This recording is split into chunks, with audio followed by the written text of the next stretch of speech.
sa iyo na laging puyat. Sasabihin mo sa akin, night person ka, hindi ka morning person, kalokohan yan. Alam mo, sa atin, bilang tao, dinesign tayo ng Diyos. Nangising sa umaga, tulog sa gabi eh. Sa'yo na laging puyat. Alam mo, sa totoo lang, kaka-cellphone mo kasi yan eh. Hindi mo mabitawan yung cellphone mo eh. Parati ka na matikpindot, dapat natutulog ka. Alam mo, ayusin mo yan. Kasi pandaling nasisira yung tulog mo, hindi kompleto ang tulis ka tatanda. At the same time, diba, wala ka resistensya. Ang bilis mong ma-stress, tapos ang bilis mong magkasakit. Napakasimple lang naman, alam mo ang gawin mo. Si cellphone mo iwanan mo sa labas ng kwarto. Tignan mo makakatulog ka ng maaga.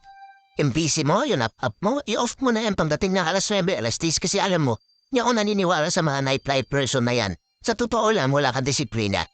Kung mandidisiplina mo ang sarili mo, o ginising ka na maaga, mag-ehersisyo ka, sigurado yung tagumpay mo sa buhay. Ang patuloy mo yan, mga puyat-puyat na yan, tapos ang reasoning mo sa akin, hindi night person na puwet, kanokohan yan. Taguin mong buhay mo, ayusin mo, tumisik na maaga, mag-ehersisyo ka, o at dyan, manggagaling ang tagumpay mo sa buhay.